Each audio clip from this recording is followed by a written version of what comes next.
I was doing the podcast as an outlet for me. I think Oprah is going to be on your show someday. Oprah, please come a knocking. I think the American dream is still very available here in this country. Sometimes you have to be savvy. Sometimes you have to do things a little bit differently. And you should never put yourself only in one position for the rest of your life, because that means you miss out on so many other opportunities.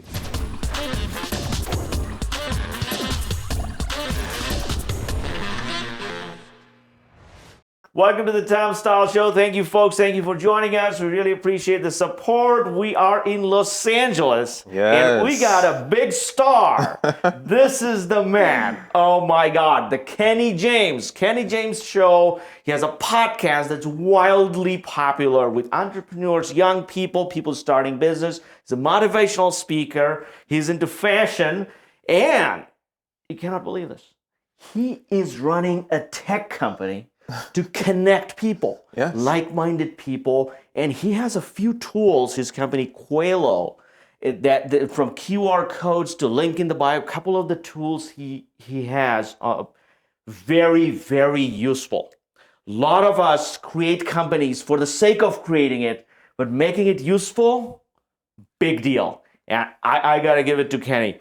It's an absolute pleasure. Thank you. It's a pleasure being here. As I told you, I think what you're doing is good work, and it's good work for the people, anyone who's watching and anyone who's tuned in. I think you're doing an amazing job, and so I'm very thankful to be here on the show. Oh, thank you, Kenny. That's and this very beautiful, kind. beautiful set. Oh, thank you. This is the teamwork. The Edwin and Tara. that Edwin and Tara. That's the team. But Kenny, so first let's start with Qylo. Yes. What are you doing with it? What's the vision? What are you trying to do with Qylo? Yeah, so Qylo is a technology firm. What we do is we provide tools, connecting tools to help people more easily connect. So it can be a business, or it can be an individual who's trying to connect with their audience on social media, what have you, political campaigns, you name it. We provide tools to help them more easily and seamlessly connect with their customers.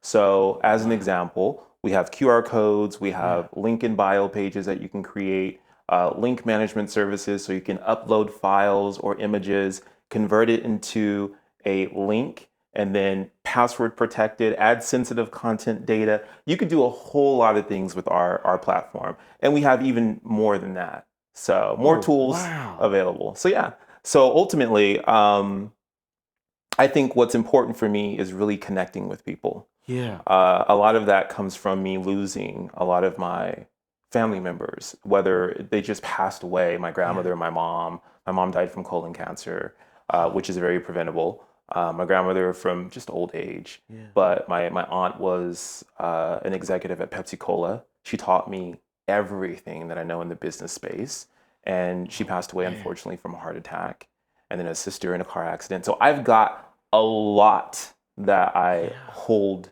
inside of me, and the one thing that I said that I could do is just connect people, because I feel like those connections were extremely important to me, and I want people to be able to connect as well.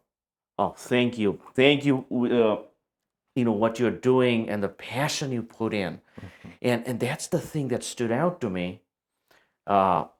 It's so user-friendly. Yeah.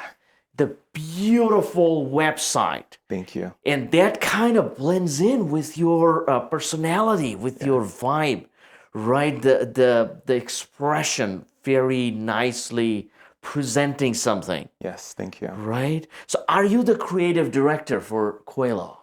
I'm the founder, I'm the creative director, I'm all of it. But I wouldn't have been able to do this without a really good team. I know how to code like this much, right? That's but okay. There's people that you bring to the table who know how to do the things that you don't do. Or don't know how to do. And those are the ones that I think ultimately are the ones that end up pushing the company forward with your direction or whoever direction it is, and just take it from there. Man, I love Qylo, and it's very helpful because you're making it very simple. Yeah. It's not highly complex. You got to go through, sign up, all these things. It's very simple, what you need, and then you get a vast amount of data out of it. Oh, yes. On your own, and then you can analyze it, you can upgrade, downgrade, whatever you want to do. So it's very interesting concept, and I love that.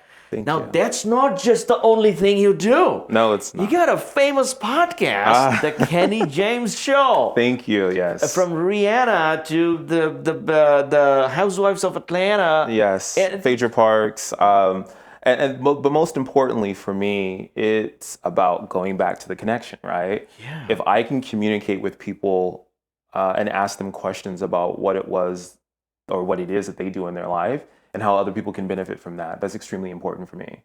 Yeah. So early on when I first started it, I kind of fell into it. Do you want me to tell you a story about that? Yeah, absolutely. So I fell into radio because I went to school in San Francisco, which is where I graduated with a degree in journalism, but I had to take an elective course that essentially, obviously, you need to take it in order to graduate. Yeah. And so I said, let me do this radio thing. And didn't really know anything about radio. And I said, I go in there, and there was a friend who I had known throughout college, and her name was Karina Gonzalez. And we first started our show together, and it was called The Kenny and Karina Show.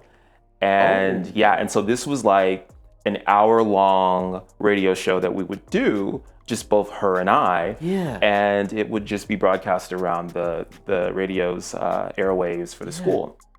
Long story short, Karina ended up graduating, and I was left with the show on my own. I had one more. I'm going to season. I had one more class left that I needed to take, and so I kind of said, let me do something different. Let me turn this into something that I think would be great. So I started sending out little emails to see if I could interview celebrities.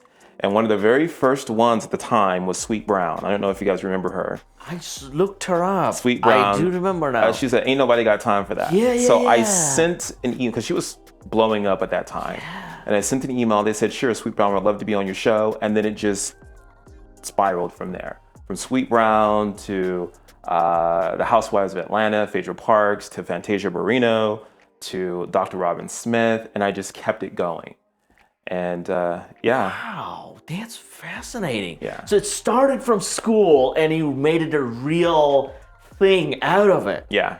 Wow, that professor must be so proud. Well, hopefully he knows. I don't know if he knows. But at the time, people knew that I was interviewing some names, especially when the Housewives were going around with Phaedra Parks. They were kind of spreading the news. Wow. But and then it just grew and grew and grew. And now probably the interview I'm most proud of and that I love the most is probably the one with Dr. Robin Smith. Because that interview helped kind of heal me. She is a world-renowned psychologist. She used to be on the Oprah Winfrey Show all the time. And that interview really did something for me, and I think it helped a lot of other people as well. So not just celebrities, but also, she's now the CEO of TIAA, Tashonda Brown Duckett. Another great interview. A Black woman who's leading the charge in the finance world. She used to be CEO of consumer banking at JP Morgan Chase. So those type of interviews are extremely important for me. So people can see exactly, this person can do it, I can do it. And I got to have you on too. Oh, thank you. but they're just very inspiring. One of the things, when I listen to a couple of them, is very motivational approach. Yes. When I listen to you, I feel like, oh my God, it's so relatable. Maybe I can do it.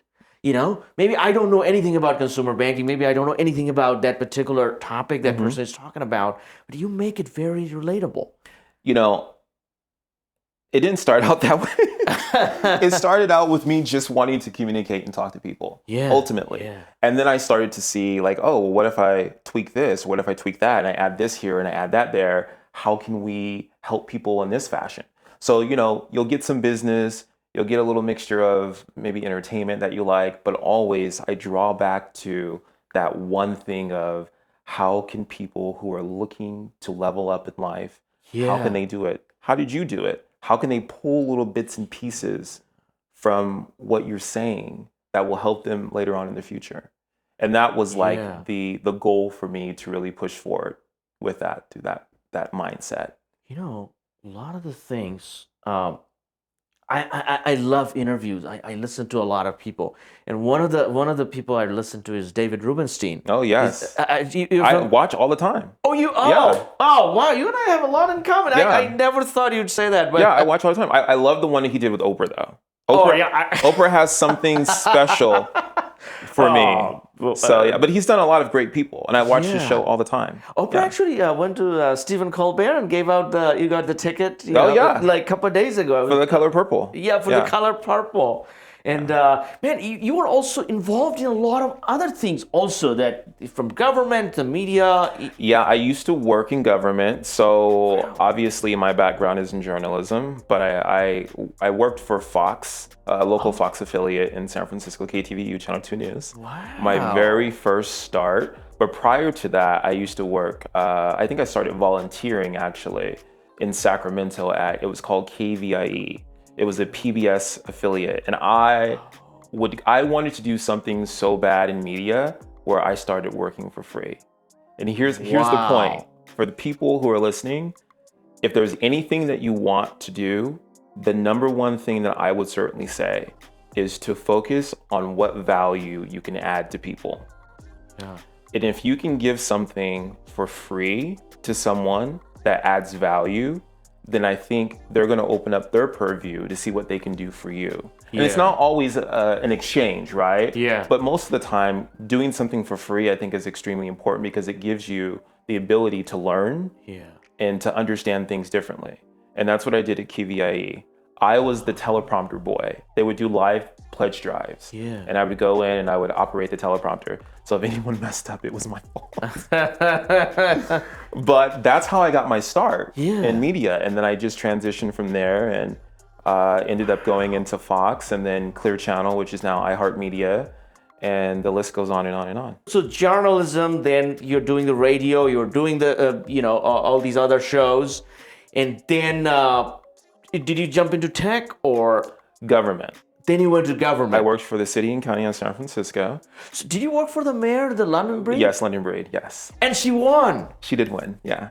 Man, you anybody watching, they need to hire you for the presidential campaign. Mayor London Bridge is, she's my heart, so, my God. Yeah.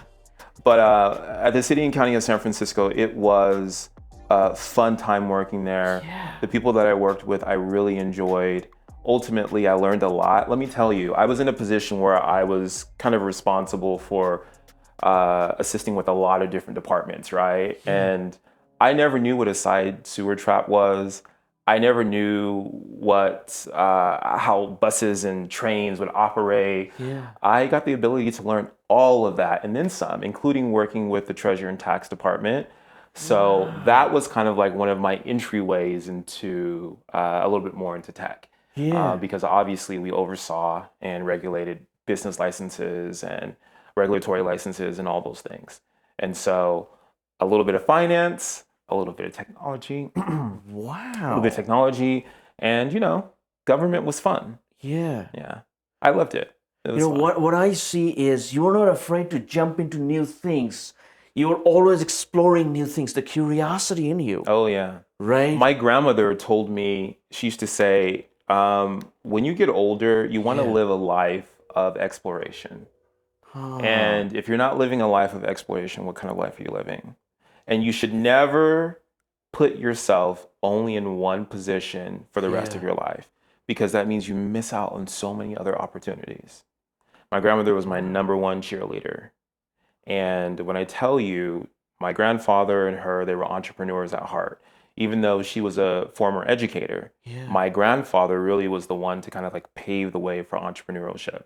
And so he was one of the reasons why I started like a business at, I don't know how old I was. I was in high school. I think maybe I was a freshman in high school, and I started a business. Oh, the luxury deliveries. Yes. Oh my Luxury God. deliveries. What is that? You do your homework. My gosh. I was like, how could that be? This is a child. This is a kid starting a business. You were like 7, 8 years old? I was in high school at the time. High school. I was like a freshman in high school. Wow. And I remember I went to my grandmother because my grandmother, she had a wig shop. She had a restaurant. They owned apartment buildings, the whole 9 yards, right? And so I went to her and I said, I would like to start a business. Now, this was well before there was any Instacart, Postmates, Uber Eats. Yeah, and my first customer was my sister. Yeah. And so what you would do with luxury deliveries is you would call us up. My grandmother set up a little phone line in our den, and I had my little business license that she took me to get. But you would call us up, you would place like an order, say, I might need some eggs from the grocery store, whatever, sugar, you name it. I would then jot it down, get your address. I would go pick it up. And so this is kind of like COD. For those of you who don't know what COD is, cash on delivery. I would go pick it up, pay for it, then go deliver it. And then obviously they would pay me cash right there. Yeah. And I even had a delivery fee. I think, remember back in the day when Webvan first started? It was similar to like a Instacart. It was delivering. And this was like, I want to say a little bit before 2008 maybe, or in the 2008 timeframe. I remember Webvan, to my knowledge, they were not charging delivery fees. And they had all this money that they had gotten from investors. Yeah.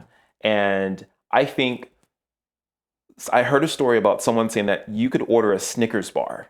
Yeah. They would go and pick up the Snickers bar, deliver it to you, and not charge you one delivery fee.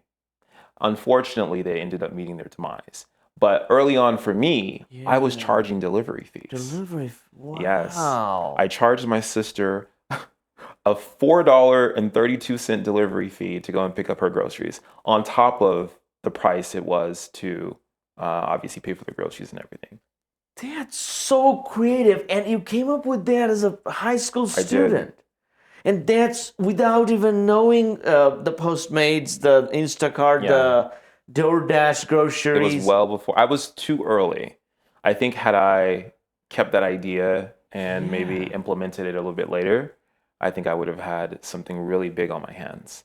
But this time with Qylo, I said, I'm not going to let that pass me up. Yeah. Man, wow, that's pretty fascinating. I'm like, wow. So you are you the idea side of things? Do you come up with a lot of ideas, or you're more like, I have the idea, I want to go through it, execute, see it through. Yeah. What's the process for you? I have a lot of ideas. Yeah. And most of the time I will play with ideas. So what I'll do is I'll do the whole process. I'll build a business plan. I'll go through and build out a website. But most of these things I don't take to market. I just want to build it to see what it would look like, to see if people are interested in it. And I've done that for years. Thousands of dollars spent. Yeah. But building something is extremely important to me. I like that. I like the idea of building something. And this is one of the very first ones outside of luxury deliveries that I've actually decided to take to market. It's my idea that I built, and I wanted to make sure that it was available for people to use. Wow. And it is very useful. So a lot of times people think it's just one thing and that guy is doing it. You have probably done many things to get to this iteration point. After iterations, and then this is the one you took it to people that, hey, you guys can start using it. Yes. That's something a lot of people don't understand, the failure. How many times you have to go through, or you can't even call it failure. I think the trial and error. How many times you got to try different things? I've tried so many things. So many things. I could list off a list of companies from Conveni, which was a very similar in the same space to luxury deliveries. I probably tried it a little bit later on, wanted to build it out. But it was essentially a convenience store. It was like a modern day convenience store that Amazon actually is now doing, or they were doing. But you would go into this convenience store, everything is nicely laid out, and you use AI and technology to essentially have it automatically bill or charge your card. All you got to do is pick up something and walk out with it. So. Oh wow! I think Amazon got that idea. I was like, okay, we're just gonna implement that because that one does require significant capital. Oh yeah, which is you can understand why I thought of the idea, but it ended up going nowhere. Wow. Yeah. So Wow, that's so fascinating. So once you saw that, then you were like, okay. So at that, all these ideas you're coming up with, you're doing these, working in the government, and you're continuing your radio show and the podcast. Yes. How long has that been? It's for the radio or the podcast. Yeah, the podcast. I started the podcast. Well, technically, the idea came from college, but then I really started pushing it like the past 3 years, like literally 2020, just when the pandemic hit. Yeah, we didn't have much to do, so I'm like, let me go ahead and just start reaching out to people and interviewing them and going from there. And the pandemic was like the perfect time. It was like the perfect storm. And so people were like, hey, let's do the podcast. And I don't know if I would have been able to get some of the people that I had on the show if it had not been for the pandemic, you know, because I mean, now people are busy. Now, yeah, people get busy after, you know, so pandemic, you know, had a lot of impact in the business, in the startup idea kind of thing, right? People that are idea people. Yeah. Like I come up with ideas just like you all the time, and most of my ideas are pretty bad. No. But, you know, so the thing is, pandemic gave us a different perspective. Yes. Like, wait a second, I can sit down, I can refine it, I can try it out a little bit, play with it, a little bit more timeline, right? And that's one of the things I realized. Most of the time when we come up with ideas, we try to get it done very fast. Yeah. Because, you know, fast execution, fast iteration, you get the fast feedback, you kind of. Anything in life, if you give it a little more time, it gets better. It does get better. If you can continue through it, you know? If you don't give up in the middle, it becomes beautiful. There have been plenty of times I've been willing to give up. Plenty. Yeah. It's, you know, I think one of the things about being an entrepreneur or being someone who is building something, it's that steadfastness that you just want to see it through, right?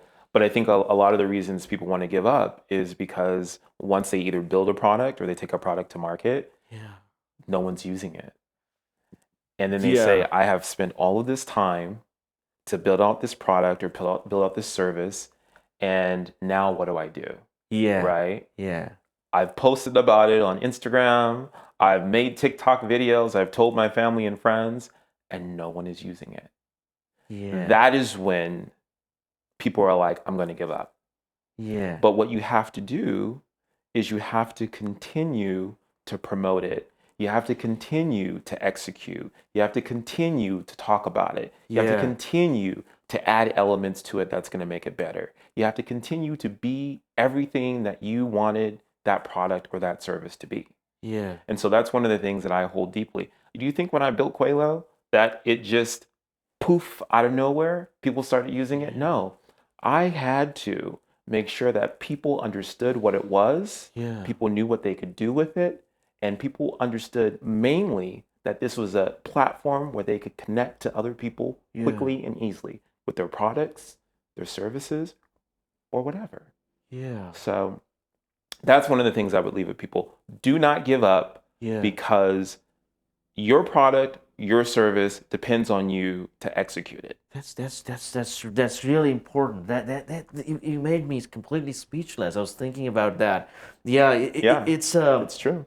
Because a lot of times that's exactly what happens. What do you explain? Because people put all these effort, get it to market, tell their friends and family, and some people download and it's not that good, or it's good, or they don't iterate, they don't improve on it, or they stop talking because they feel embarrassed, or something like that, or they have not budgeted that how expensive it's going to be when it comes to market. They have been thinking all the expense should go in before it goes into the market, and then it's just Mark Zuckerberg sitting in a college dorm and it's going viral. Yeah. It's not like that at all. It's not like that at all. You know, even if you think of all these Mark Zuckerberg and all, they had to put in significant capital from the Valley, you know, a lot of the investors that put in money in order for that to expand, for the service not to crash. So just because you have the first version or, so that's one of the thing I have. This is something I learned much later in life, after all my failures and things, that pick something you love. Yeah. So that no matter what it is, you can stick to it. It doesn't really matter. I used to be the person, like I told you, I created a lot of companies. I used to be the person who would create something, and could then create something else, and then create something else. And I was always like skipping from one thing to the other. Yeah. And that is also something that I think people need to learn about themselves. You need to pick something and stick with it. Because you can do everything, right? Yeah. But you can't do everything all at once. Yeah. And one of the things that you need to focus on doing is picking that one thing. And people say, well, how do I know that one thing is it, right? You don't always know. Yeah. There was someone who I interviewed on my show who essentially told me he started out in insurance. And he was like, do you think I had a passion for selling insurance? I was broke. I had a passion for making some money. Yeah. His grandmother was an insurance agent who was doing obviously very well in the industry. Yeah. And I tell you today, he owns the largest Black-owned insurance firm out here in the United States. And he's got so many people following him on social media. He's a hoot.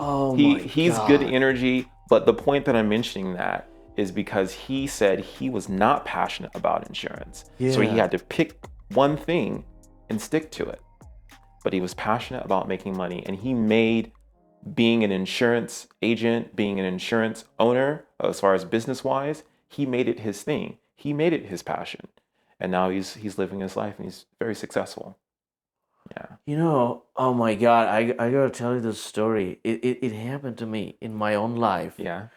I was always the guy with so many ideas. I come up with ideas like every second, Yeah. I come up with ideas. And so in my first job, I went to work. I went to work in corporate in software. I didn't like it. I left. I went to work for a startup. Then, and I was very close with my boss. He was like my mentor, and he is still somebody I admire till date. And so he gave me to work in the consumer side on the sales of that software, not the development. I was like, that's pretty dumb work, I want to, but I'll do it, anything you say. He said, if you don't know how to sell it, doesn't matter how well you make it. So you need to go out there and learn how to sell it to customers. And when I was doing that, I was like, yeah, I'll do it. And I was coming up with a bunch of other ideas to help grow the company, etc., and all that. Yeah. He was happy with it, but my sales performance was bad. Oh. Very bad. He said, Tom, listen, the only thing that matters to you right now is to make sales and improve. If you cannot do it, all the other things you brought in and all the things you're contributing, I love it, but I cannot keep you for those. You're fired if you don't make sales. So I went back home and I thought, from now on, everything I'm about to do, about to think, about to execute, if that has nothing to do with making sales of that particular software, I won't think about it. Yeah. I won't do it. That changed my perspective. Within a few months, I was the top salesperson on that particular software. And, then later on, I started a similar company. I built the whole thing. My entire life changed just because of that one particular advice. Stick to one thing. Stick to one thing. And you just said the exact same thing. That guy, the insurance, he could have gotten into any sales, whether it's real estate, whether it's software, whatever it is, he could have gotten into that. But he stuck to it because and that's what made him the biggest person in that particular and industry. Life insurance, and that's his niche, and that's his field. Oh my God. There was one thing prior to all of this, before I started working in media and everything else in government. I used to work for Verizon Wireless, and I started out, let me tell you, when I got out of high school, I got a job. My first job was at AT&T. I think at the time it was called Singular Wireless, maybe. But it converted. It converted very yeah. quickly to AT&T. Yeah. And I was at the call center, and I used to do call center jobs like all the time because it was quick money, it was good money, Yeah. And you're and very good at communication. I You're love like to a talk. I love to pro. talk, right? So that was like the best thing for me. Yeah. So I started out in their call center, and then I said, well, let me transition from my small town in the Central Valley to Sacramento, and I transferred with AT&T to Sacramento, and then the job that everyone was trying to get was for Verizon Wireless. Oh. And I tell you, I applied for that job and I just knew that I had it. I killed that interview the first time. And I said, I'm going to start. I'm going to be starting when this next training is going to start. I'm going to start. I got an email telling me I did not pass. I said, huh? How did I not pass this interview? Yeah. I applied again. Didn't get it. I was steadfast on knowing that I was going to get that job. It took me 4 times. Anyone else would have given up. I applied for that job 4 times. The 4th time, didn't hear it. Didn't hear anything from them. Then I got an email saying, you start training on whatever the date was, August something, right? And I was like, oh my God, I got the job. No one called me. No one did anything. I got the job, but I was steadfast. But the point that I'm bringing up Verizon is because when I was working in customer service, I was so committed and dedicated to that job because it took me 4 tries to get it, right? And I remember I had really good QA results and QA reports. And so I was invited to a meeting where the CEO at the time was going to do a town hall meeting with us in our corporate center. And I remember his name was Lowell McAdams. I remember in the meeting, I raised my hand and I said, what does Verizon value? I wanted to know that question. And everyone looked at me and they're like, probably like, what the hell is he asking that question for? Oh my God. And Lowell looked at me and he said, Verizon values a clean window. And I said, a clean window? Then he said, when customers go to our store, the window is the first interaction with us. And that window needs to be clean because that's going to set the expectations that will then follow for the service that we provide. So it starts with a clean window. And one of the bigger things when I'm wrapping all this together is whenever you are thinking of starting something and you're thinking of really putting a business down or whatever it is, you want to start with what you truly value, right? And your values can be implemented into something that you don't really have an extreme amount of passion for, like example, selling insurance. But if you bring that commitment to quality and that commitment to experience, that's going to be the winning ticket. That's how I found success to work, is those things. When you bring quality to the table, 9 times out of 10, it's going to win.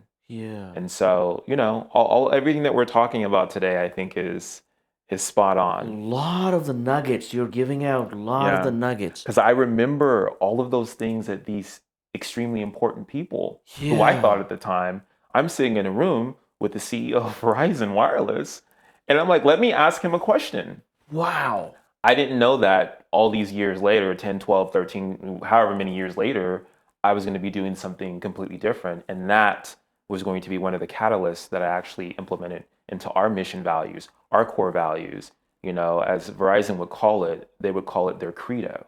You know, and so for my credo, those are some of the things that I make sure that we implement. And one other thing, to relate to that, Qylo, your website is like that clean window. Yes, it is a clean window. Very beautifully crafted. Beautiful design. And when I saw your social presence, the presentation, your website for the tech company, I was like, this is weird, but I thought this guy's like the Pharrell Williams. You know, like Louis Vuitton hired him for their creative director thing. And I was like, somebody should be hiring him to be their creative director. He's just something that's just different. It's not, you don't expect it, and then he delivers you, right? I like everything I just saw in the things you put out. You know what a lot of that is? A lot of that is like pain. A lot of that is when you go through a lot and you're building something and things don't work out. A lot of it's like pain. Yeah. And you put that pain into your work. So, when you see amazing artists like Beyonce and you see her literally just killing the game, dancing 3 hours straight with her concerts, there's a lot of her personal sorrows, whatever it was that she's feeling or she's experienced, goes into all of her performances. And so for me, that is my performance, is my site. My performance is my podcast when you listen to them. Yeah. My performance is sitting here telling you about my experiences. That's what I'm bringing to the table. And it's the same thing with you. I mean, look at this. Look at this. This is of quality. This is really of quality. Oh, thank you. That's, I'm not a media person. I don't even have a social media. Well, you've done really well for yourself. I'm that guy, the super nerd behind the computer. All my college life, and most people, even if they watch the video, people that know me from college, they could not recognize me because I was super skinny. So there is no way they would ever, like, who is that? I never saw that guy. So they wouldn't recognize me. But to make the long story short, if I have no job, that I don't have to work anymore, what would I like to do? The talk show was one of the things I would absolutely do, with job, without job, without anything, And it was like, okay, so that must be something I like, some way or another, because otherwise, why would I be doing that when I don't have to do anything? Yeah. Right. So I was like, okay, because meeting new people is my passion. I love that, and so I kind of went from there, and I said, I don't know whether it's a business or anything ever, but it's worth exploring that opportunity, and it's worth exploring the things. And a lot of people were like, Tom, you should be focused on the things you're working on, the companies, and one of the biggest fear I had was I don't want to distract our core employees that I'm focusing on something else, because one of the things with the media is this takes only a few hours of my life in a month. It's not, I'm not investing a lot of time or anything. Yeah. But it's out there. Yeah. Right? So an employee looking at it is like, oh, that's probably what he does all the time. That's what my boss is doing. Right. There he goes again. There he goes again. Yeah, that's how it is. That's one of the things. But I have a couple of things I want to see from you. I want to see you as motivational speaker. Really? Because I love the way you present things. The way you captivate me. Even sitting here, a couple of times you got me like, oh, what is he gonna say next? What is he gonna say next? Thank you. That's something very natural, and you're gifted with plus a lot of practice that you got to. So you gotta be in that public speaking area. Space. That's you, written all over you. Thank you so much. That's one. And the podcast, what's your plan with that? Like, what's down the road, how you want to... Honestly, I was doing the podcast as an outlet for me. Yeah. And the outlet was really to just talk to people, like I said, give the information to other people so they could see. And so that was a really, really good outlet. Yeah. And I didn't at the time think, oh, I need to take this here, or oh, I need to take that there. But I think ultimately with the podcast, I do plan on continuing it. Yeah. And having, actually, there are more interviews that I have to upload. But things have been really, really busy. So I've been focusing a little bit more on my team and a little bit more on Qylo, just to make sure, and our customers, are very important to us. And so, but yeah, the podcast, it has a future for sure. Wow, that's we need that. That's very important. I think Oprah is gonna be on your show someday. Oh, yes. I think Look, that's gonna happen. Oprah, please come a knocking. We're If that ready. happens, you gotta give me some credit. They're like, you know what, that guy, I went to his show. I He tell told me you, that. Tom, I'll give you all the credit. I'll give it all to you. And Oprah will send you her favorite things. Yeah, I'll do that. You were I cut you off that time when you were talking about the David Rubenstein and Oprah interview. Yes. David was saying that he saw Oprah doing interview and he thought he could do some interviews. Yeah. Right. That's why I got a journalism degree. Swear to God. Oh I my. was like 6 years old, sitting in the living room with my grandma, watching the Oprah Winfrey Show. So I grew up from being like 10 years old, watching the Oprah Winfrey Show. And I said, I want to do that one day. And a lot of people who are from the Bay Area will know that also back in the day, there was not a reporter, an anchor at KTVU Channel 2 News that was called Dennis Richmond. And I wanted Dennis Richmond's job so bad. And there was Dennis Richmond, there was Julie Hayner, Frank Somerville, Leslie Griffith. I knew them all. I had a passion for wanting to work and do what they were doing. And I luckily got the opportunity to do it. Do you know what I did when I got to KTVU? Because at the time, I think Julie Hayner, she's still working there. But when I got there, I said to her, I've been watching you since I was a little kid.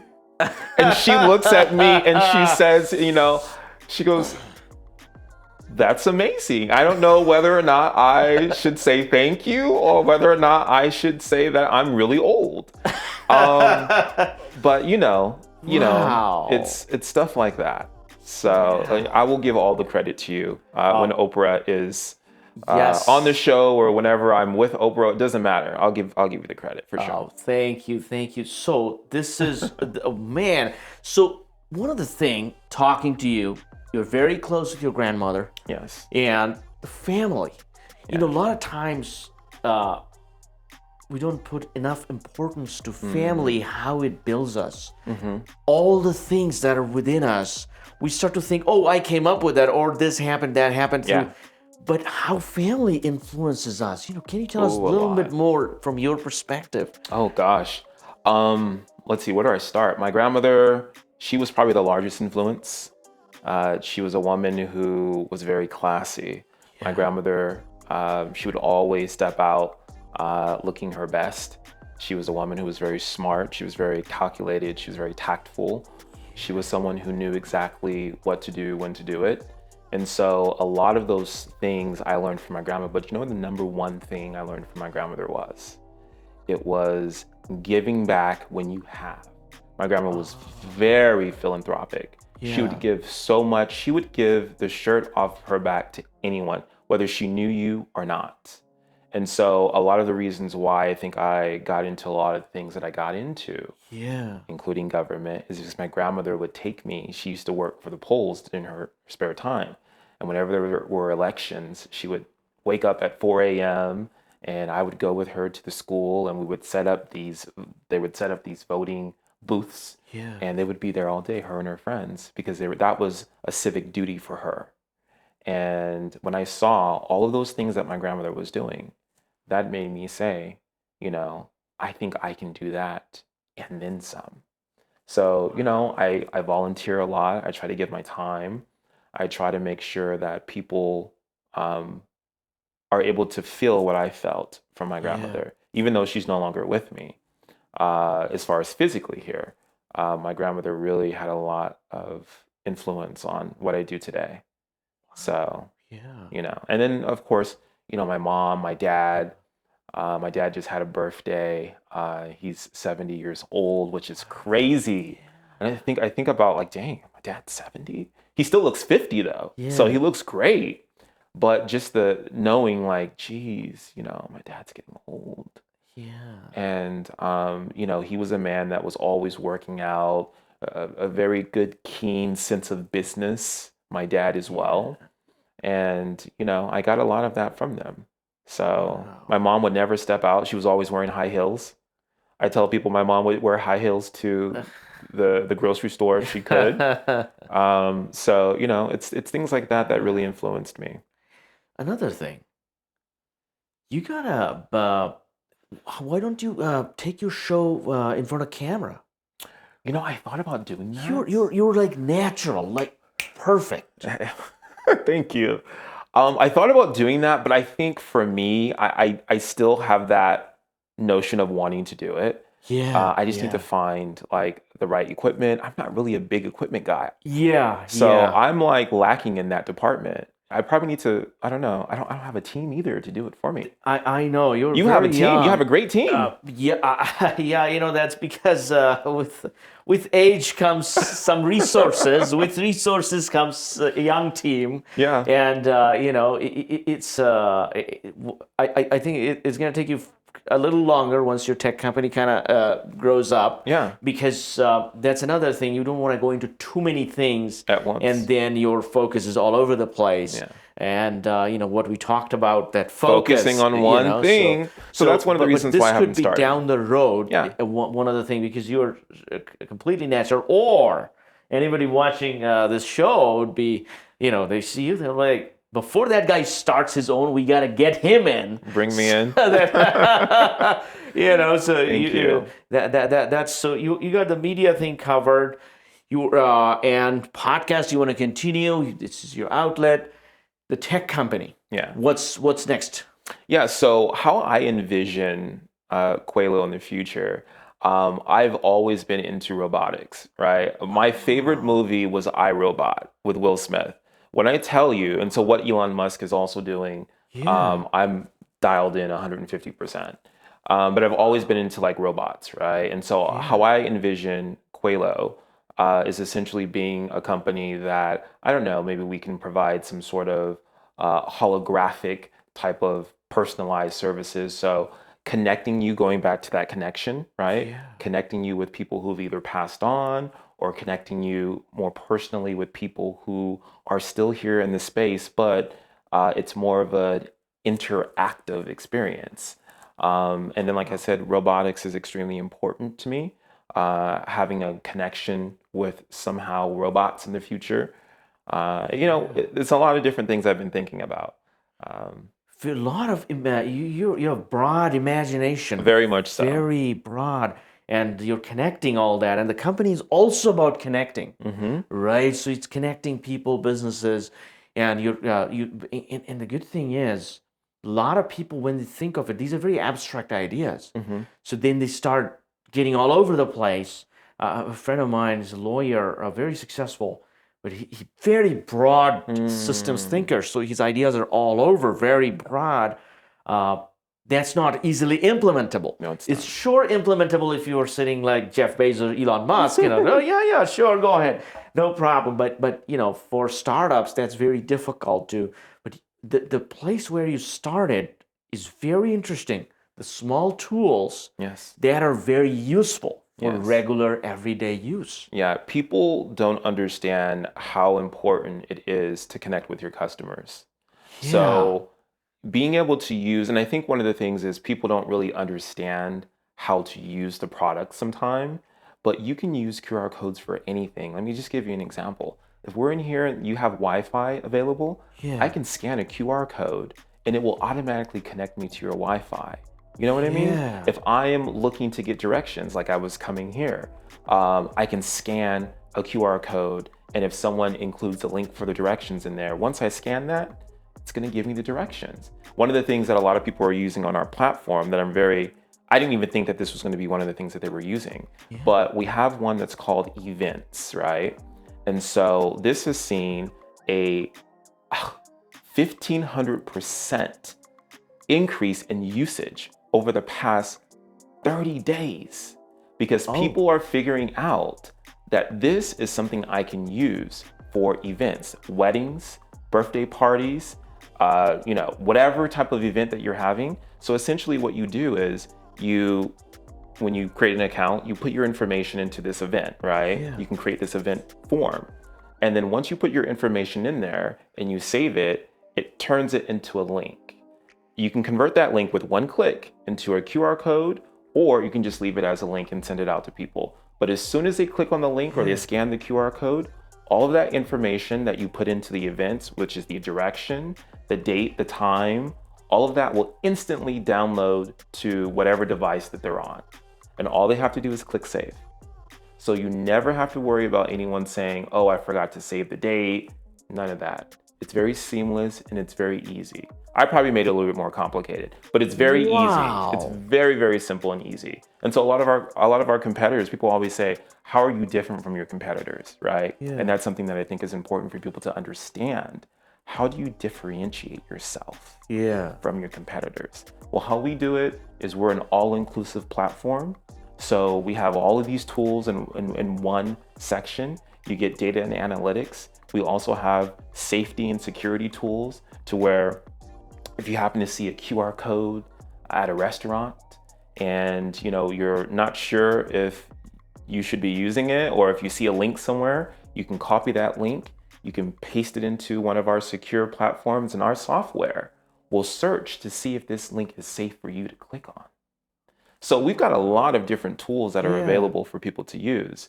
Once they sign up and they go on and they see the dashboard and everything, it's very user-friendly, all that other stuff. They'll understand that this is really good for them. This is very, very, very good, because a lot of times this is one of the problems, especially engineers and very technical folks have. They have a lot of amazing things they can do very fast, and they can create tools. They cannot connect deeply with the consumer, with the end user. That's hard. And you have that ability to connect and see the other person's problem. Yes. And try to solve that. Yeah. Because, the same thing that you explain, if an engineer, one of the developers, if I explain it to them, they'll be like, oh, we'll just do it this. That is convenient for them to make. Yes. But would it be convenient for the customer? Yes. Right? That customer centricity. Yes. I think that's what I would say. Qylo is a customer-centric company. Yes, it is. Right? And that was at the cornerstone. I said to my team, I said, look, if I'm going to spend money on this and I'm going to really create this platform, I need people who are using it to feel like it's simplistic for them.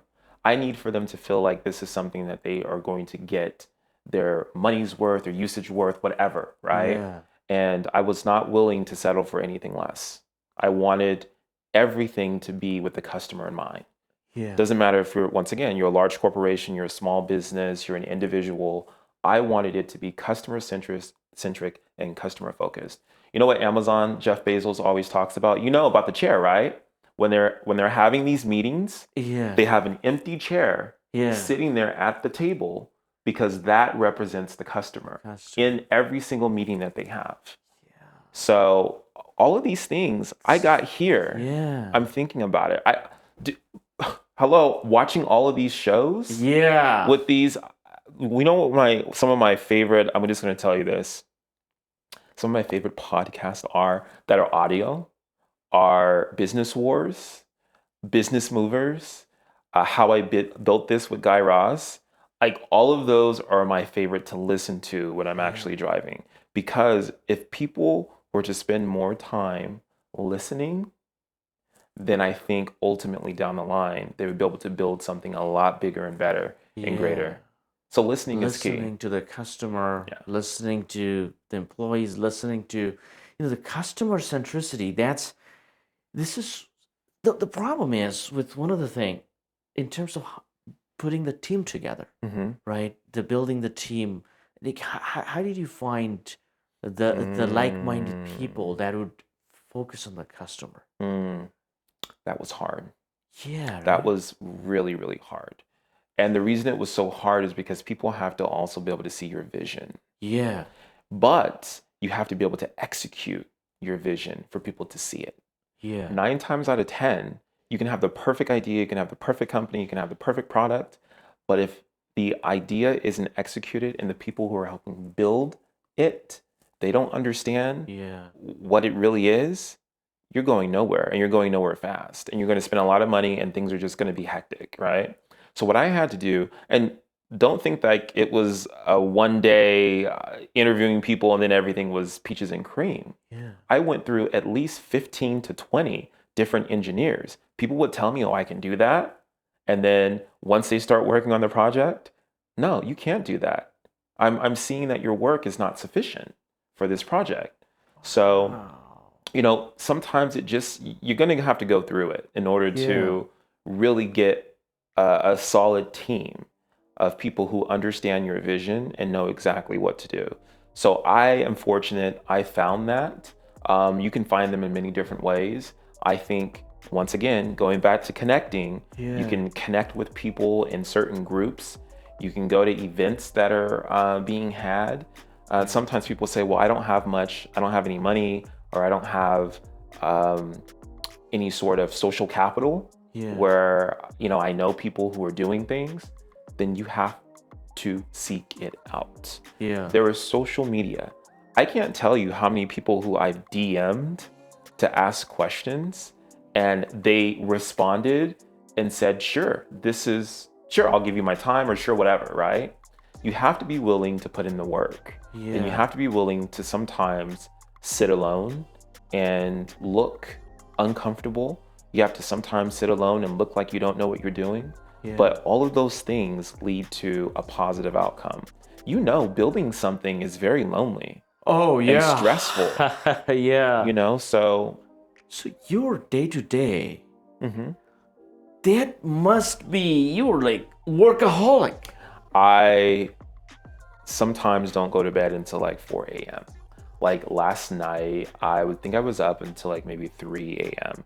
And so I try to at least get 6 hours worth of sleep. Okay. Because it's extremely important for people to have sleep. I don't think, when people are out here promoting, oh, look at me, I'm an entrepreneur, I'm only getting 2 hours worth of sleep. No. That's not who.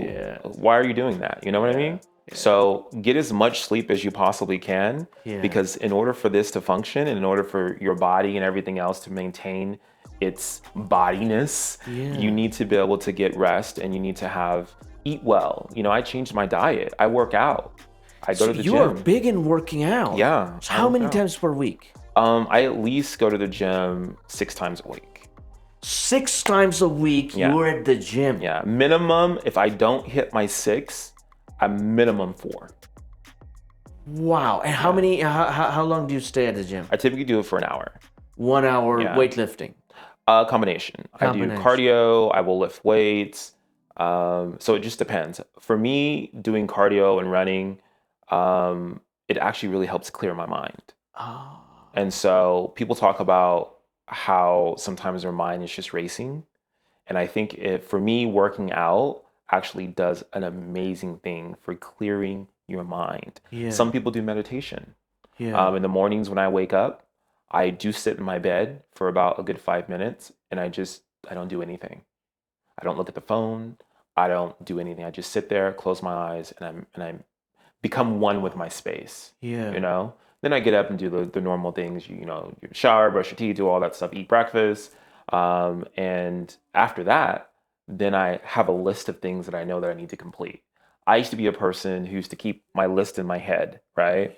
But then I started saying, oh, I didn't finish things. So I had to start writing it down so I could visualize what it was that I needed to do.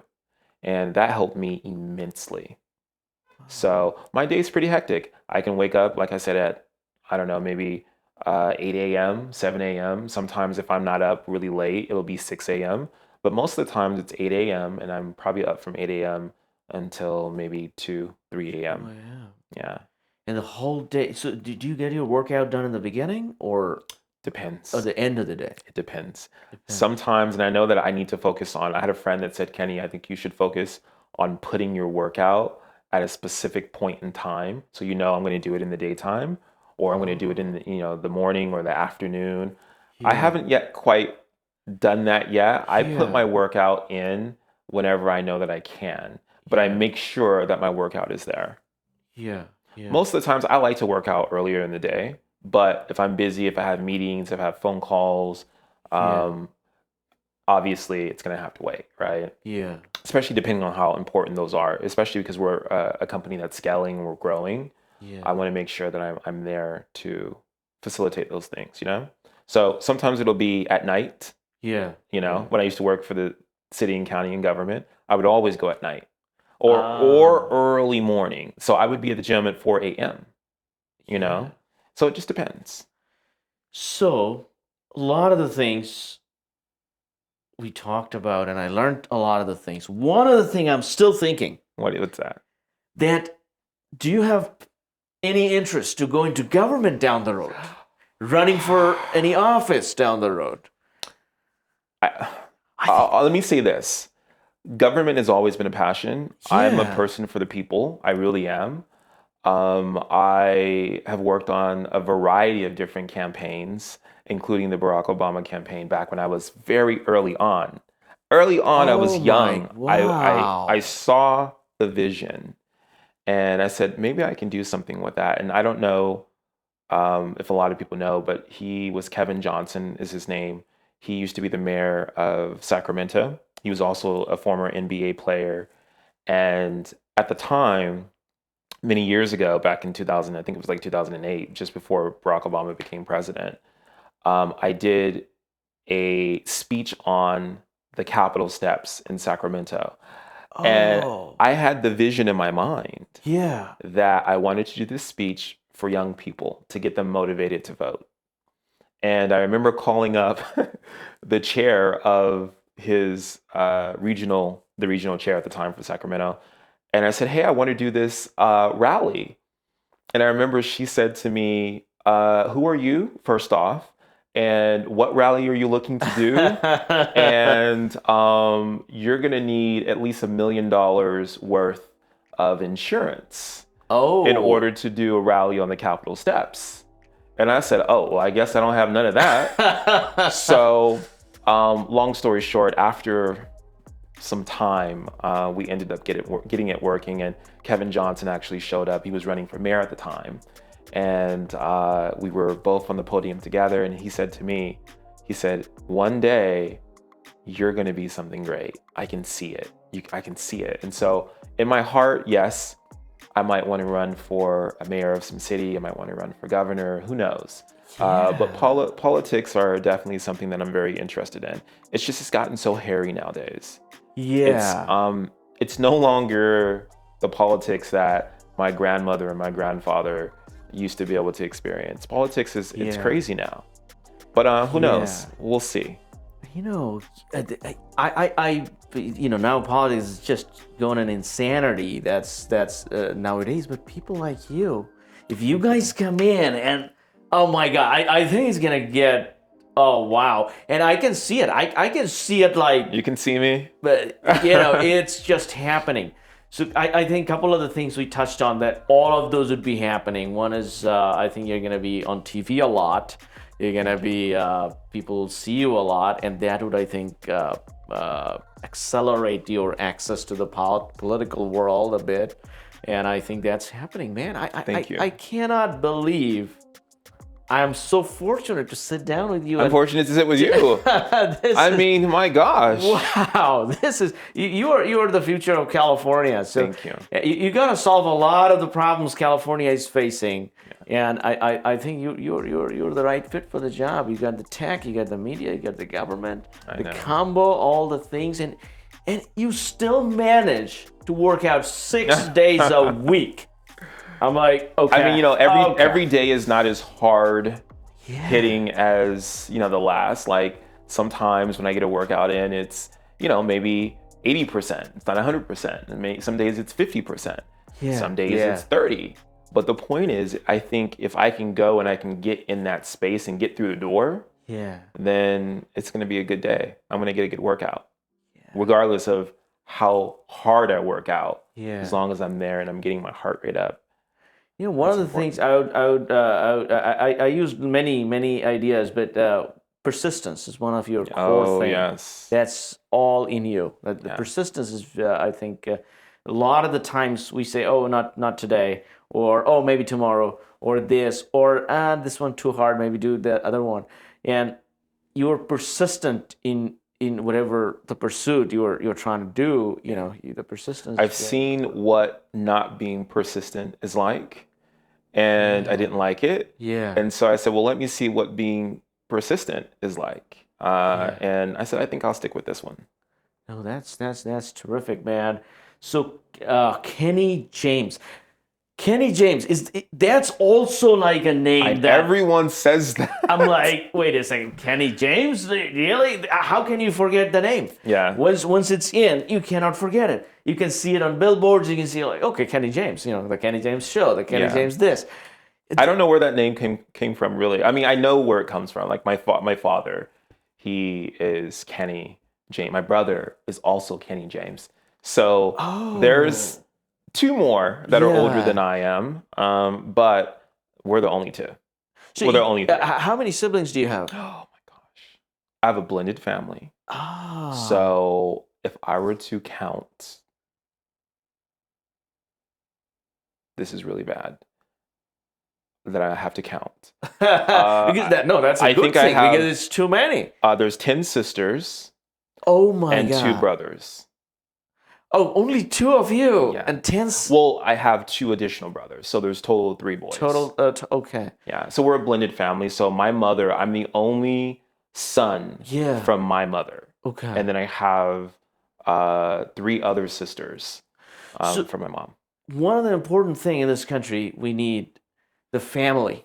Yes. That's one of the things. Talking to you, you're going back to the grandmother, your family, your father. All the lessons. We don't talk about that nowadays enough. We're all TikToking and all these things. I see kids are dancing and all that stuff.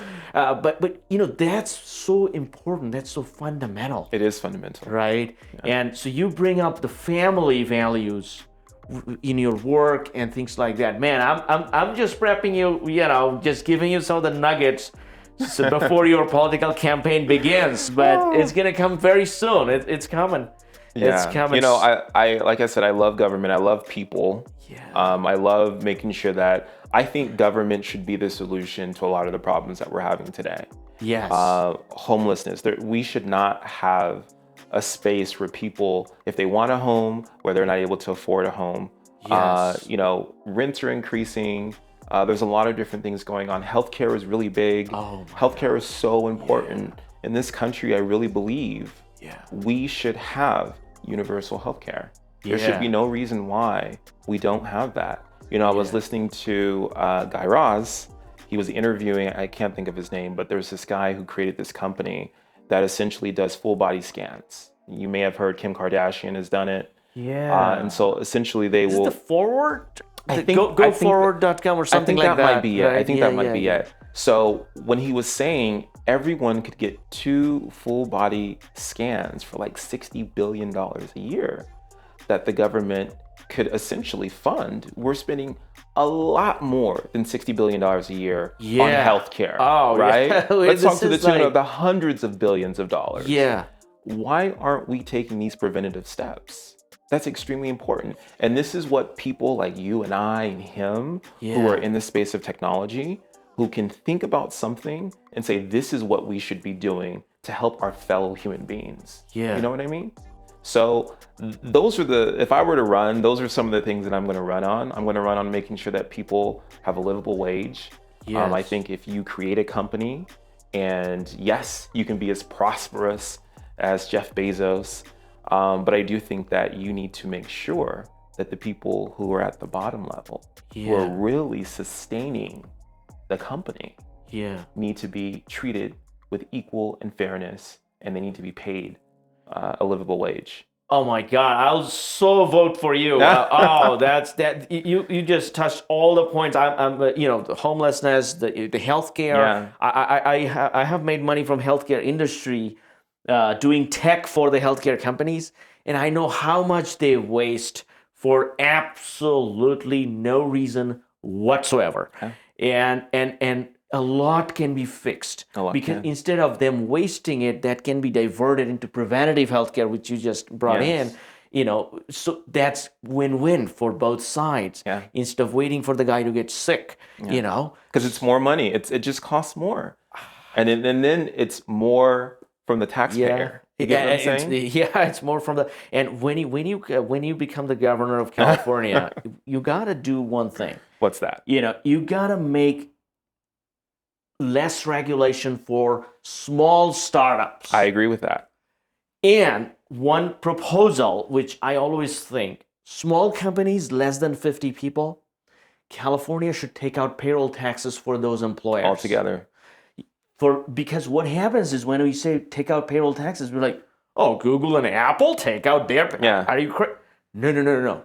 Take out payroll taxes for the little guy. Yeah. Less than 50 people. That way their employees take home more money. They get to keep the more money without and reinvest it back. I agree.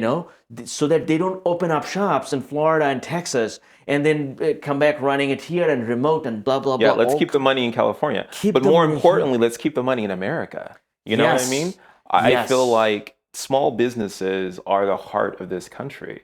Yes. Everyone who knows someone has started a small business. Doesn't matter if it's a cupcake shop or some sort of healthcare something, or it's a fitness, it's a gym membership. There's some sort of small business that is springing up in the US every single day that I think government should really be doing a lot more to help support. And, taxes is one thing, but being able to truly support small businesses in a way that I think is sufficient for them to grow and then to hire more people. Yeah. Because when someone has a good stable job and they're making a good amount of money, that goes back to the community. Yes. You get what I'm saying? Yes. And so if we can have small businesses that are springing up all over the place, giving back to their community without being stifled or hit by government, big government, there's a lot of different things that also are happening in government that a lot of people just don't know. I think I've had the front row seat to that for a plethora of years working at the city and county. And one of the things is, I remember when the city and county of San Francisco was implementing this new tax. It was a $1 billion tax for companies who were headquartered there that was making over $1 billion a year. They were going to use that money to help fund homeless initiative programs, right? Oh. Now, ask yourself where most of that money really went. Who knows? So it's things like that I think programs that they can implement to help small businesses as well grow.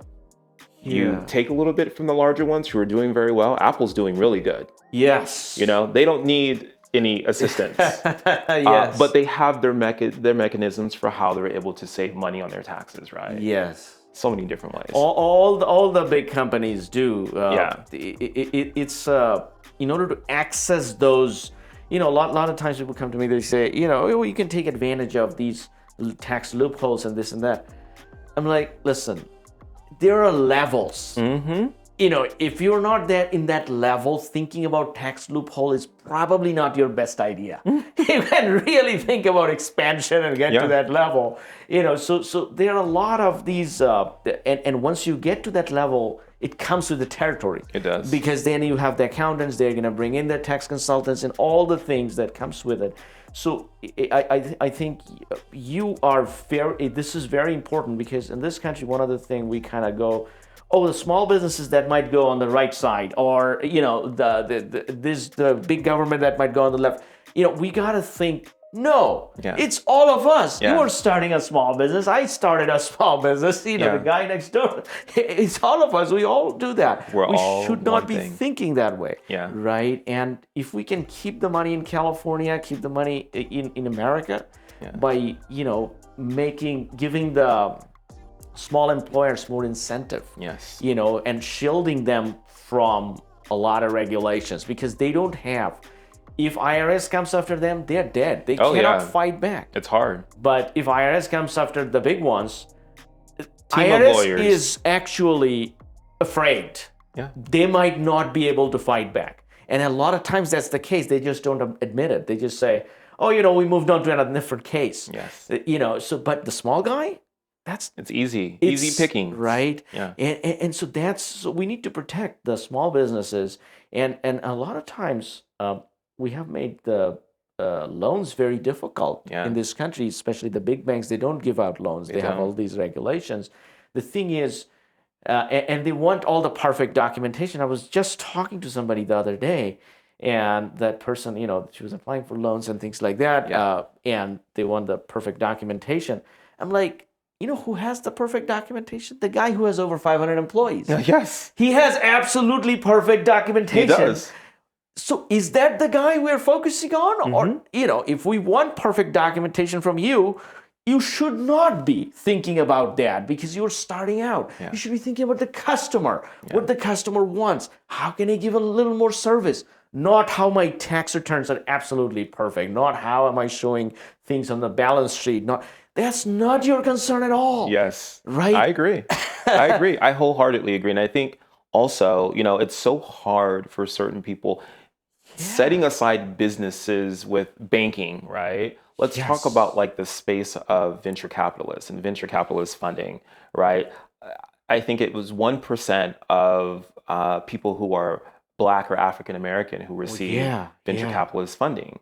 You know, and in Europe, it's 0.25%, where Google had to even open up their own kind of like VC funding because it was so low. And then not only that, but women.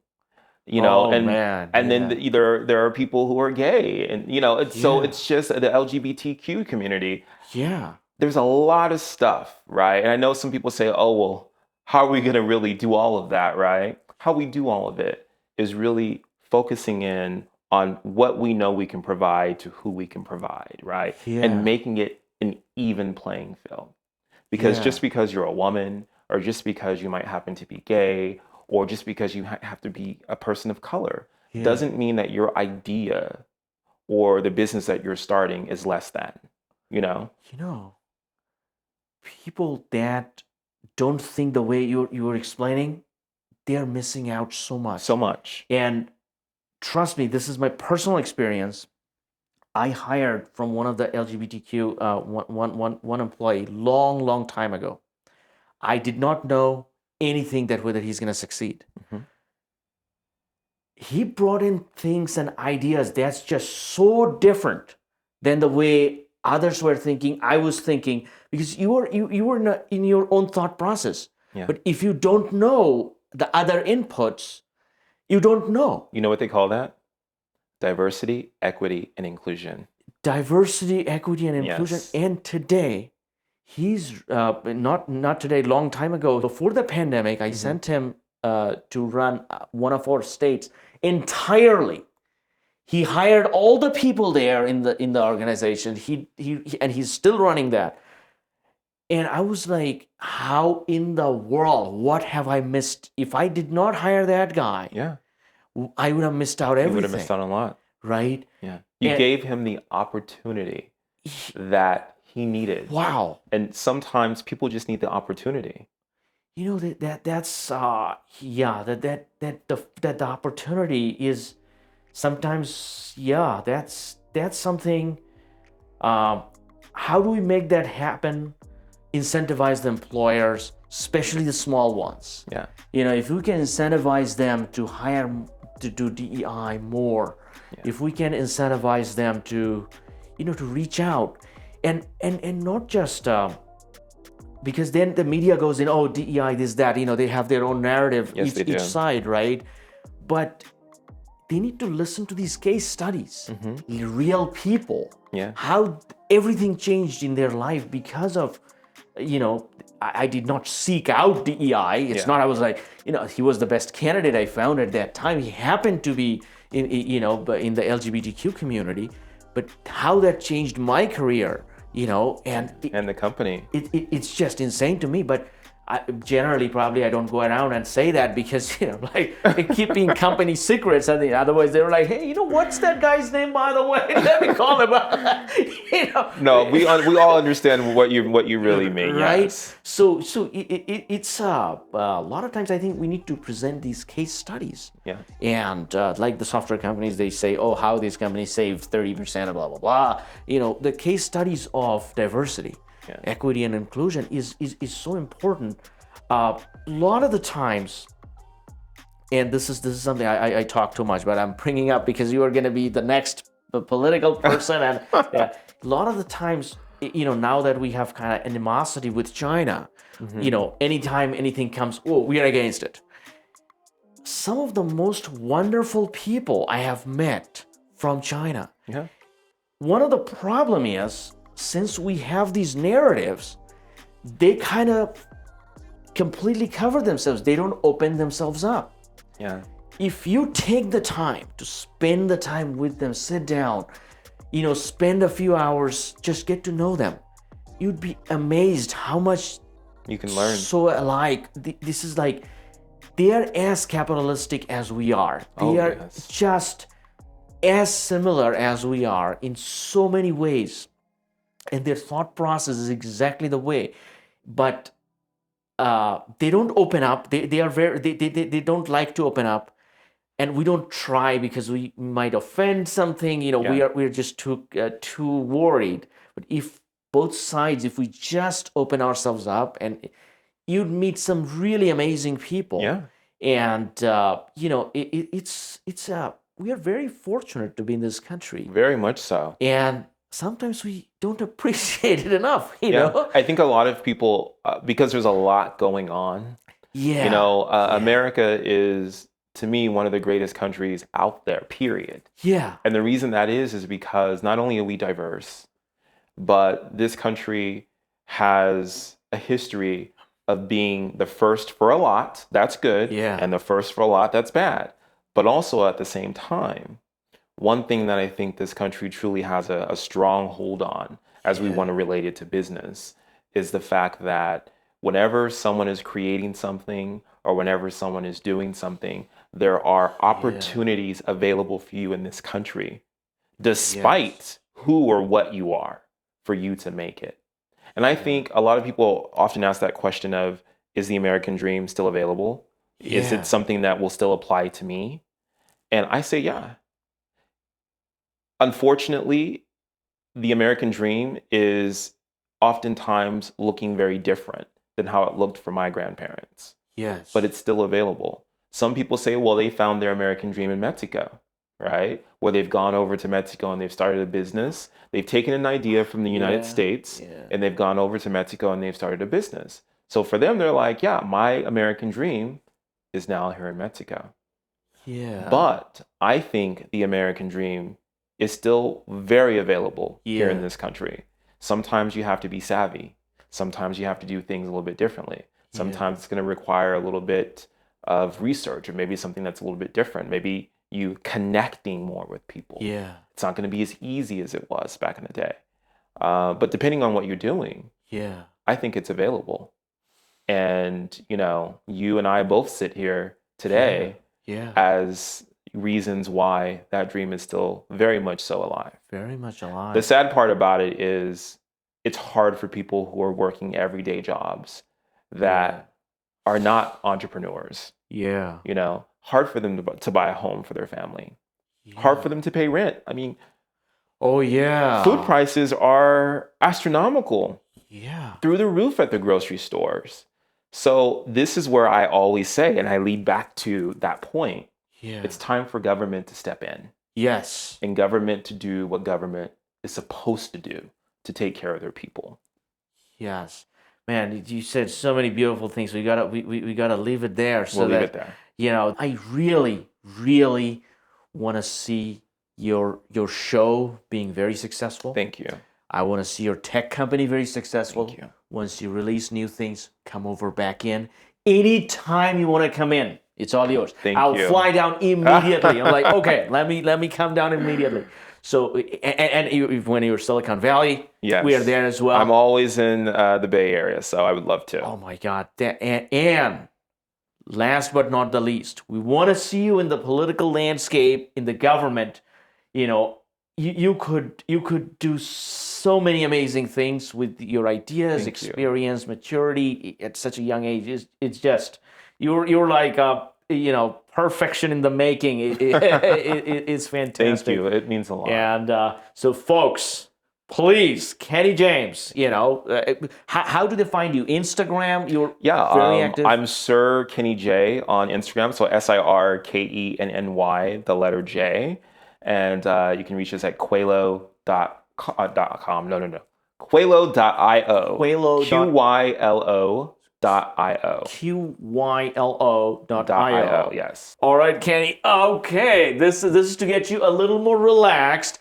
when you're working out and you had a stressful day. You are so kind. And you know what? I felt horrible because I wasn't able to. I was running on a tight schedule. Your podcast is all about the sharing and you know all these things you're doing. Very good. I really do, Tom, appreciate you for having me on your show. It's very kind of you. Thank you. Qylo.io or on his Instagram, it's beautifully written Kenny. Yes. On that, right? Oh yeah. That. I was like, wow, it's an artistic expression. This is very nice.